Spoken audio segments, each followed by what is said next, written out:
Assalamualaikum warahmatullahi wabarakatuh. Alhamdulillah wassalatu wassalamu ala rasulillah. Puji syukur kepada Allah, salawat dan salam buat junjungan kita Nabi besar Muhammad sallallahu alaihi wasallam. Allahumma salli ala sayyidina Muhammadin wa ala alihi wasallim. Para pemirsa yang berbahagia, saya mau berbagi kepada kita bersama tentang kesabaran. Banyak ayat Al-Quran yang menyuruh kita untuk sabar dalam menjalankan kehidupan ini. Ya ayyuhallazina amanu sta'inu bis sabri was salah.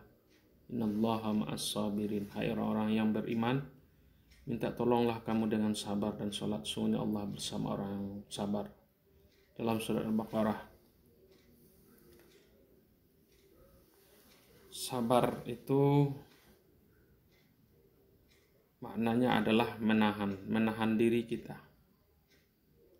Makanya sabar itu identik dengan bagaimana kemampuan kita mengendalikan diri kita, hawa nafsu kita, untuk bisa menerima apapun yang diberikan oleh Allah. Tapi pada kesempatan yang berbahagia ini saya mau berbagi tentang kapan saja kita harus bersabar dalam kehidupan ini.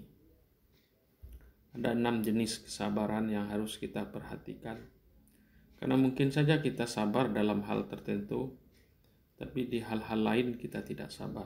Itu sebabnya kita harus memahami sabar itu secara komprehensif. Karena di ayat diskusi juga Allah sangat mengancam orang yang tidak sabar, tidak ridho dengan ketentuan Allah, disuruh mencari Tuhan selain Allah, mencari bumi selain bumi Allah. Jadi yang pertama sabar itu adalah sabar untuk tidak berbuat maksiat. Harus mampu kita menahan diri agar tidak terjerumus lagi kepada satu kesalahan. Apa saja jenis-jenis maksiat itu? Maksiat itu sangat besar, sangat banyak. Maksiat itu sangat banyak. Ada maksiat yang berkenaan kedurhakaan kita kepada Allah, dan ada juga maksiatan itu melanggar ketentuan-ketentuan Allah. Ini para ulama sebenarnya membedakan istilah maksiat, dosa. Tapi kalau dosa ini berkaitan dengan perbuatan-perbuatan yang dilarang oleh Allah. Dosa ada dosa besar, ada dosa kecil. Jadi sabar berhadapan dengan larangan-larangan Allah. Memang sepintas kadang-kadang larangan Tuhan itu tidak mengenakan bagi hawa nafsu dan jiwa kita.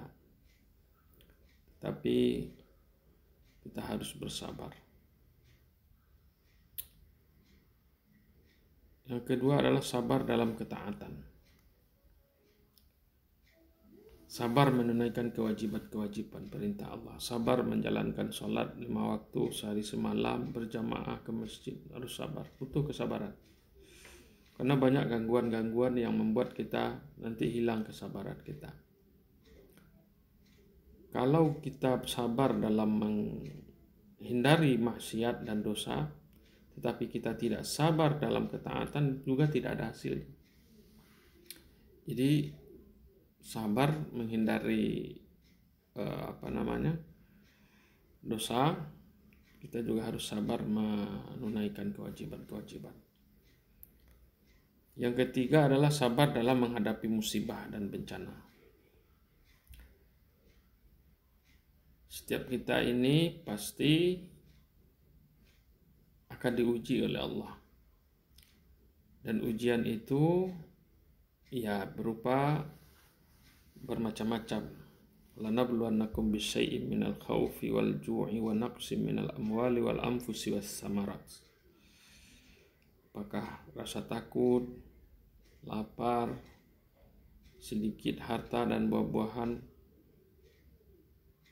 dan kematian wa nafsin, pasti kita akan diuji oleh Allah. Tidak ada jalan yang harus kita tempuh melainkan harus bersabar. Memang ada orang yang diuji dengan penyakit, ya seperti Nabi Ayub alaihissalam. Dia bersabar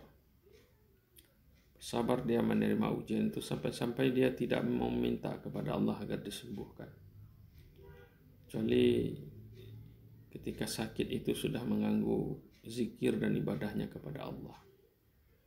Kalau kita baca sejarah Nabi Ayub yang terdapat dalam surat Al-Anbiya, dalam tafsir Ibnu Katsir, itu ada peristiwa-peristiwa yang menakjubkan betapa kesabaran Ayub menghadapi ujian itu.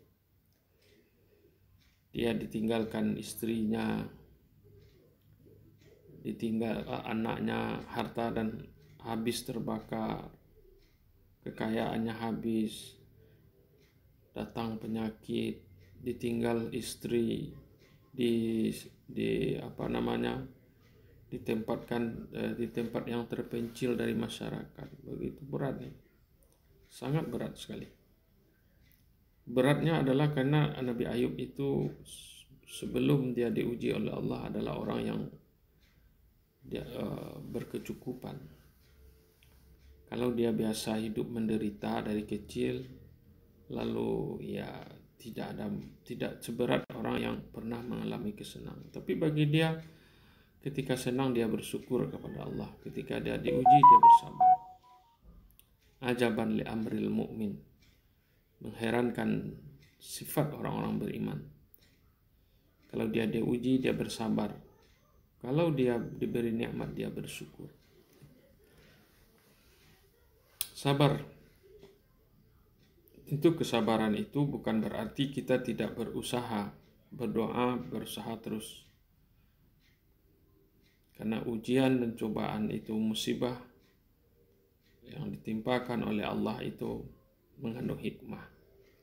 Apakah hikmah itu langsung berkaitan dengan diri kita pada hari itu, ataupun hikmah itu tidak langsung dan tidak kita rasakan manfaatnya pada hari itu.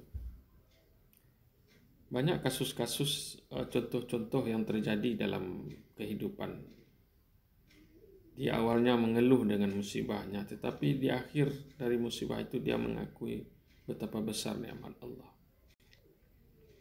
Sakit bisa saja musibah yang kita terus bersabar, karena dengan sakit mengurangi perbuatan kita melakukan maksiat. Itulah yang perlu diperhatikan. Harta yang sedikit juga ada kita anggap musibah bagi kita, tapi mungkin di sana ada faedah. Seperti kisah Harun, awalnya miskin, tetapi ketika dia kaya dia lupa kepada Allah. Dan banyak kasus-kasus seperti itu. Di waktu lapang kita lupa kepada Allah, tapi di waktu kita diberi musibah kita dekat kepada Allah. Itu adalah hikmah. Karena hidup kita di dunia ini hanya sementara. Yang keempat adalah sabar dalam menunggu tercapainya sebuah tujuan akhir. Apapun tujuan kita, apapun cita-cita kita, apapun keinginan kita. Yang sedang belajar ingin dapat nilai bagus, ingin tamat tepat waktu, dapat pekerjaan, dapat istri, dapat suami, harus bersabar. Kalau tidak bersabar, kita bisa terjerumus kepada kemaksiatan. Seorang mahasiswa yang tidak sabar menunggu belajar, dia akan mempercepat dengan cara-cara yang tidak baik.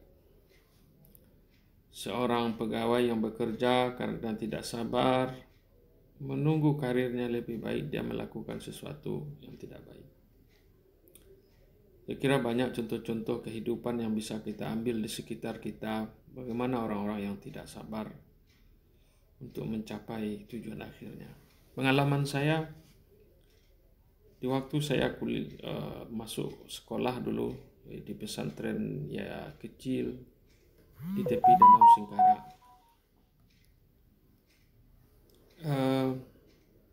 100 orang kami siswa baru, sampai tamat senamiah itu tinggal 36 orang.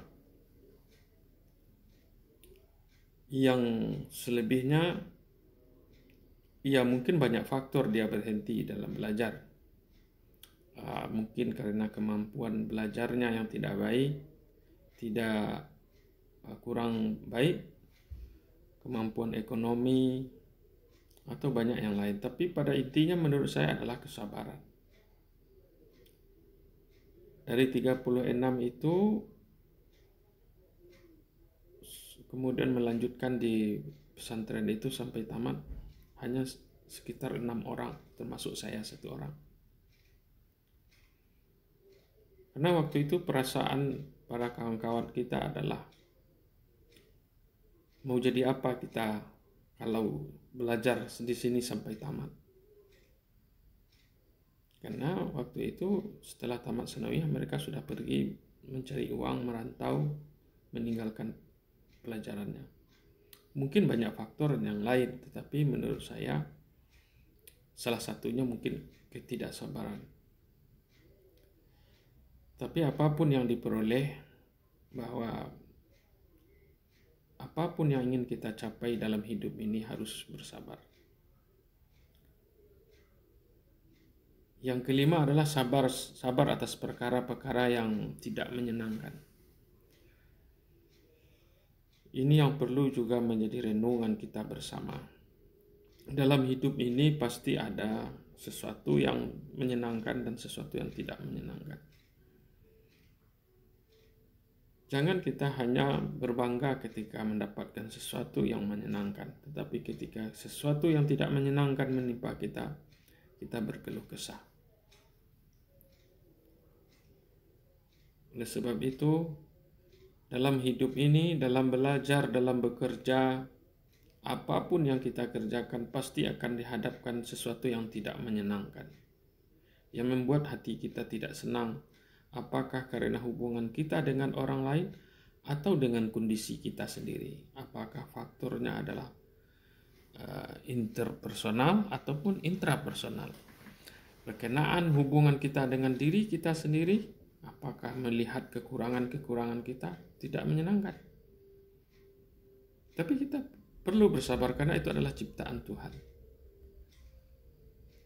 Atau bisa juga berhubungan dengan orang lain, melihat tidak sesuaian apa yang kita harapkan dari orang itu, karena kita menilai orang dalam perspektif kita, dalam pengalaman kita, padahal orang ini tidak akan sama. Disabar dalam perkara-perkara yang tidak menyenangkan. Mungkin yang bekerja ditempatkan di tempat sesuatu yang kita anggap tidak menyenangkan. Bersabar. Karena kita belum tahu, asa an tuhibbu syai'an wa huwa syarrul lakum. Mana tahu yang kamu senangi itu adalah tidak baik bagi kamu.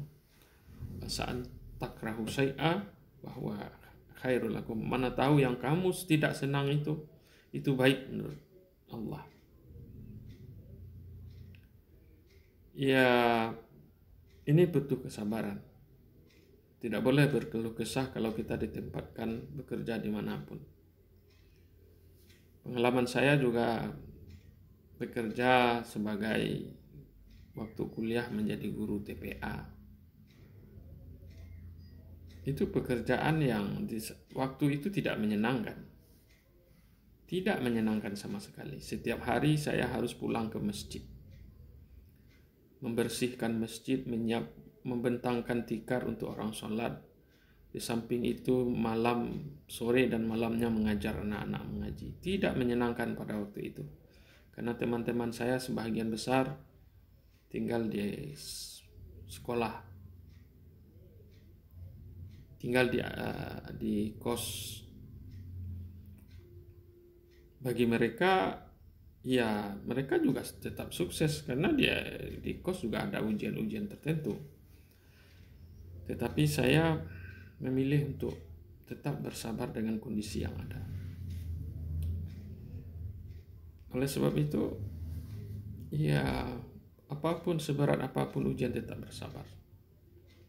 Sabar atas nikmat. Yang keenam adalah, jadi perkara-perkara yang tidak menyenangkan juga kita tidak sabar. Sabar kita. Karena pasti di balik sesuatu yang tidak menyenangkan ada hikmah.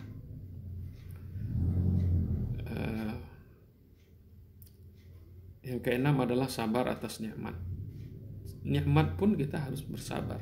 Bagaimana sabarnya? Agar menggunakan nikmat Tuhan itu ke jalan yang diridai oleh Allah. Banyak orang yang ketika susah dia bisa bersabar, tapi ketika dia mendapat nikmat dari Allah, dia tidak bersabar. Dia tidak bersabar menggunakan hartanya untuk mencari ridha Allah. Ini juga berbahaya. Ini juga lebih fatal akibatnya. Oleh sebab itu, sedang musibah kita ataupun sedang nikmat, kita terus tetap bersabar. Mungkin inilah yang dimaksud oleh Allah. Orang-orang yang bisa melakukan kesabaran di dalam 6 hal ini. Innallaha ma'as sabirin. Allah bersama orang-orang yang sabar. Allah bersama orang-orang yang sabar. Maka bersabarlah kita, perkuatlah kesabaran kita. Karena kita tidak tahu hakikat kebaikan itu di mana dan seperti apa. Allah lah yang memberi kebaikan kepada kita. Allah yang menentukan takdir baik dan buruknya terhadap kita. Allah yang menghidupkan dan mematikan kita. Allah yang menghentikan kita dan menyuruh kita berjalan. Allah yang mendiamkan kita dan menggerakkan kita. Allah yang menyehatkan kita dan menyakitkan kita. Inilah hakikatnya sebenarnya. Orang-orang bersabar itu dia mengembalikan semua urusannya kepada Allah. Demikian saja. Mudah-mudahan kita bisa bersabar dalam 6 hal ini. Assalamualaikum warahmatullahi wabarakatuh.